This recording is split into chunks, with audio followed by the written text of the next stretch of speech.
Everyone, আসসালামু আলাইকুম। শুরু করছি আমার নতুন একটা ডেইলি ব্লগ। সবাই পাশে থাকবেন, ভালো লাগলে লাইক কমেন্ট শেয়ার করে অবশ্যই সঙ্গে থাকবেন। তাহলে আমাদের বাসায় প্রতি বছর আগে খই ভাজা হতো। দীর্ঘ প্রায় 5-7 বছরের মতো আমাদের বাসায় খই ভাজা হয় না, কারণ এই খই ভাজতে অনেক বেশি কষ্ট, অনেক আসলে শ্রম দিতে হয়, যার কারণে এটা আসলে অনেক দিন পরেই আজকে ভাজা হচ্ছিল। যাই হোক, ও রান্নাঘরে তো সবাই খই ভাজতেছিল, আর আমি এখানে ঘরে চলে আসলাম, কারণ আমার শ্বশুর গোসল করে চলে আসছে, তাকে আর কি নাস্তা দিতে হবে। সে যেহেতু সকালে রুটি খায়, আর আমার বাসায় যেহেতু অনেকেই রুটি খায় 2 বেলা, সেজন্য আসলে প্রতিদিন রুটি বানানো পসিবল হয় না। সেই জন্য একটু ফ্রোজেন করেই রাখার চেষ্টা করি। আর আমি তো রুটি বানাইতে পারি না, আমি একদমই রুটি বানাইতে পারি না। আমার শাশুড়ি একটু বেশি করে বানায় রাখে, জাস্ট সেটাই ছেঁকে দিচ্ছিলাম। এখানে এই যে ভাতটাও আমার হয়ে গেছে, কারণ কেউ ভাত খায়, কেউ রুটি খায়, আর বাচ্চারা স্কুলে যায়, তাদের আসলে রুটি খেয়ে তো অনেকক্ষণ থাকা সম্ভব না, তাই তারা ভাত খায়। আবার তোমাদের ভাইয়া সকালে যায় আর আসে রাত্রে, তো সে গরম গরম ভাত খেয়ে বের হয়। আর এখানে আমি আমার শ্বশুরের জন্য রুটি সেঁকতেছিলাম, সাথে ডিম ভাজতেছিলাম। আর রুটির সাথে কিন্তু ডিম ভাজা খেতে অনেক বেশি মজা লাগে। তো তোমাদের কাছে কেমন লাগে অবশ্যই কিন্তু কমেন্টে জানিও। আর এখানে আমি ডাইনিং টেবিলে সবার খাবার দিয়ে আসছিলাম, আর একটু পর পর আসলে রান্নাঘরেও যাচ্ছিলাম, যে ওখানেও তো সবাই মিলে কাজ করতেছে। আর আমার কাছে আজকে অনেক বেশি আনন্দ লাগতেছে, কারণ আজকে আমাদের বাসায় খই ভাজতেছে। একটা সময় গ্রামের প্রত্যেকটা বাড়িতে নাড়ু, মুরগি, খই, মুড়ি এগুলো আসলে ভাজা হতো। আর বাসায় যদি কোনো আত্মীয় স্বজন আসতো, তাদেরকে নাস্তা কিন্তু এগুলো দিয়েই দেওয়া হতো। আবার অনেক সময় আত্মীয় স্বজনের বাসায়ও পাঠানো হতো।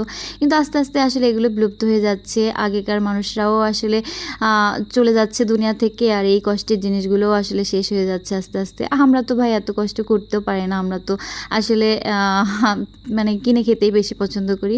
যাই হোক, এখানে আমি একটু চালা ট্রাই করতেছিলাম, আর এটা কিন্তু চালতে হয় ভাজার পরে, না হলে ভিতরে বালি থাকে, ধান থাকে, সেগুলোই আসলে পরিষ্কার করতে হয়। শুধু তো খই ভাজলে হবে না, দুপুরে রান্নাটাও তো করতে হবে, দুপুরে তো খেতে হবে। আর এই যে আমার প্যারার কাজ, আসলে ডিপ ফ্রিজ যাদের আছে তারা এই সমস্যাটাই পড়ে মনে হয় আমার মতো, কারণ সবসময় তো উপরে রাখা হয় আর জিনিসগুলো আরও নিচে চলে যায়। আমি মাংস বের করতে গিয়ে দেখেন সব কিছু বের করে তারপরে মাংসটা এই যে পাইছি, তারপরে তো ওইগুলো রেখে আবার মাংসটা ভিজাইতে আসছি। এখানে আমি মাংসটা ভিজাই নিচ্ছিলাম, আর আমার যেহেতু অলরেডি লেট হয়ে গেছে, আমি আসলে বারবার পানি চেঞ্জ করে দিচ্ছিলাম।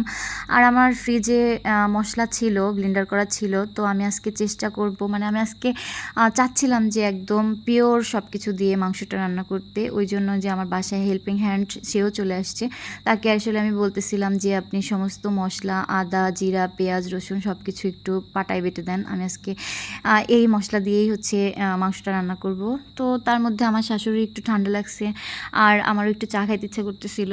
তো আমি যে রান্না শুরু করার আগে একটু চা করে নিয়ে গেছিলাম রান্নাঘরে, তো সবাই মিলে আর কি খাবো, যেহেতু সবারই আর কি একটু ঠান্ডা ঠান্ডা লাগছে। আর এখনকার ওয়েদারটা কিন্তু একটু ঠান্ডা ঠান্ডা টাইপের, মানে সকালের দিকে ঠান্ডা, সারাদিন রোদ, আবার রাতের দিকে গিয়ে আবার একটু ঠান্ডা ঠান্ডা ওয়েদার।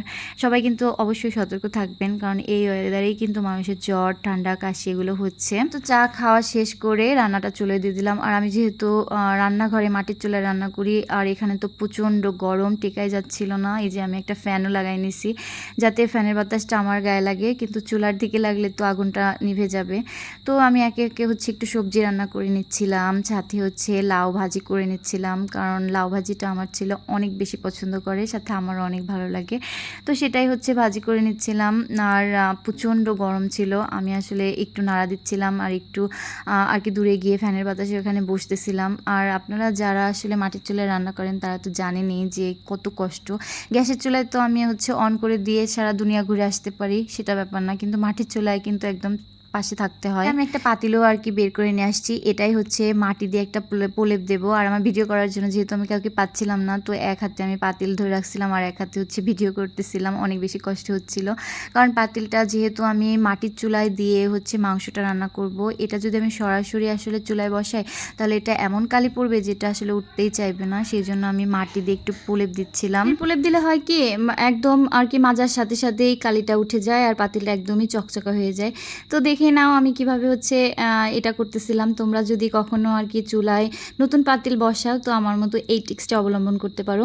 এটা করলে কিন্তু অবশ্যই তোমাদের পাতিলটা একদম ফ্রেশ থাকবে, মানে তেমন একটা কালি হবে না, 100% গ্যারান্টি। আমাদের মেয়েদের জীবনটা এমনই, আমরা আসলে একটা টাইমে কিছুই পারি না, কিছুই জানি না, কোনো কিছুই আমাদের আসলে খেয়াল থাকে না।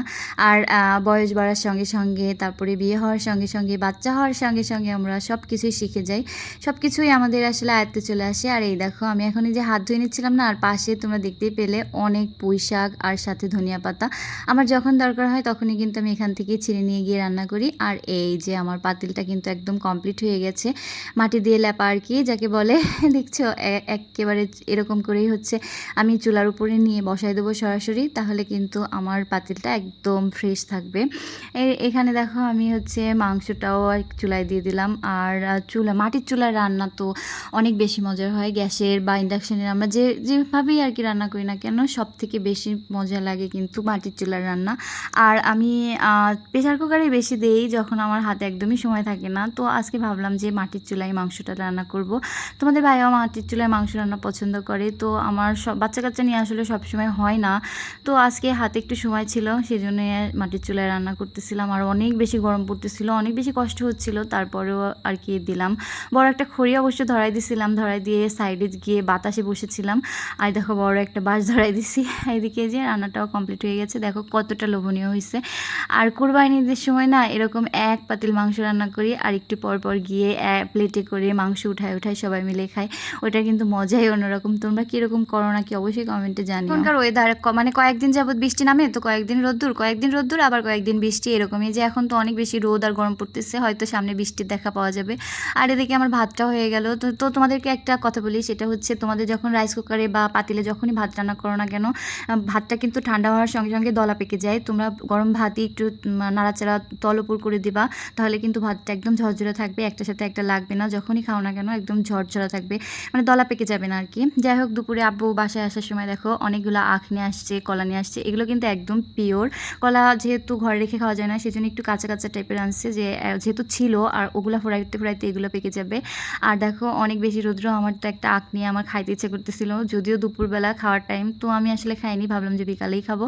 এদিকে হচ্ছে সকালে একটু খই ভাজা হয়েছিল, তো ছিল যেহেতু অনেক গরম পড়তেছিল, তো বিকালের দিকে যে এখানে আবার খই ভাজা হচ্ছিল। আর এক মুঠ ধান থেকে দেখো কত পরিমাণ হয়ে যাচ্ছে খই। তোমরা যারা মানে কখনোই খই ভাজা দেখো নাই, তারা দেখে নাও যে কিভাবে খই ভাজে। এই যে এইভাবেই কিন্তু ভাজে, বালিটা একটু গরম হইলে তার ওইখানে হচ্ছে এক মুঠ ধান দিয়ে দেয়। এই যে ধান, এই ধানটা কিন্তু খইয়ের ধানই, আলাদা ধান। তো এটা আর কি দিয়ে তারপরে এই যে নাড়াচাড়া দেওয়ার পরেই হচ্ছে খই হয়ে যায়। এই যে এখানে গরম খই হচ্ছে ছড়ায় রাখা হয়েছে, যাতে করে আর কি মানে গরম ভাবটা যাতে না থাকে, সরে যায়।